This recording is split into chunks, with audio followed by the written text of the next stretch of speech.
Yo, what up guys? It's your boy Bing. So, tuturuan ko kayo ngayon paano tanggalin ng mga YouTube ads para diretso-diretso na ang pagtingin ng video sa YouTube.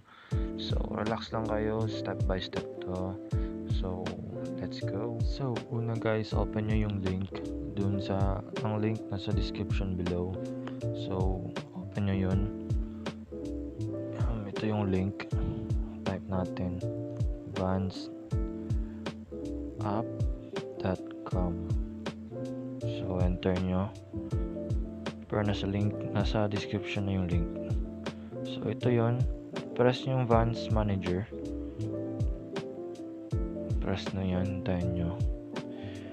Tas, okay. So, hintayin natin downloading file na. Tapos ng download, madali yan lang yun. Tapos, yan lalabas to, manager.apk. Open nyo. Yan. So, punta kayo sa settings. Check nyo itong allow apps from this source. Yan. So, back. Yan. So, press install. Yan. Hintayin nyo. Madali yan lang to. Yan. So, done. Done. So, ito. Save. Open. Yan. Meron tayo. Paano nyo? Press nyo let's get started. So, may dalawang options. Press nyo ang YouTube Vans. No need na itong YouTube Music. So, YouTube Vans lang yung check nyo. Next. So, is your device rooted? Yan, kung rooted ang device nyo, grant root permission, press nyo yan. Pero, kung hindi rooted device nyo, okay lang. Dito kayo, press nyo non-root. Yan, close. So, dito, makikita kang YouTube Vans and Vans Microg. Install nyo itong Vans Microg. Press nyo install. Yan. So, hintayin nyo. Medyo matagal to. So, be right back.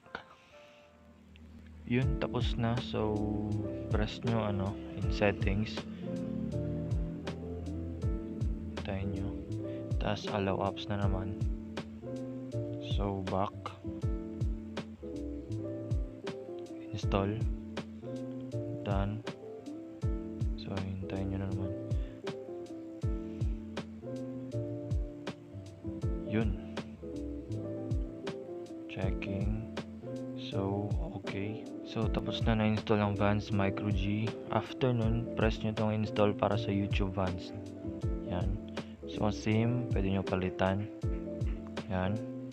So, version latest. Save. Sa language, okay na, English, install. So, ito, hintayin nyo.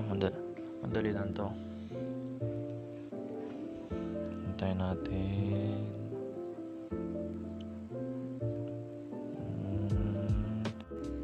So, ayun, tapos na. Okay.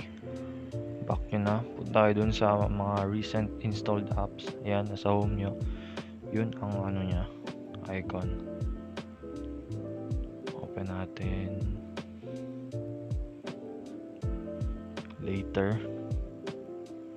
So, yun. Pwede na. YouTube na walang ads. So, paano nyo sign in yung account nyo para yung mga sinuscribe nyo tsaka mga recommended videos lalabas dito, sign in, add account. Yan. So, yan. Babalik lang ako. So, yun lang. Ito na. Pwede na kayo mag-play ng video without any disturbance. Mga ads or ano ba yan. So, yun lang. Thank you. Subscribe for more. God bless.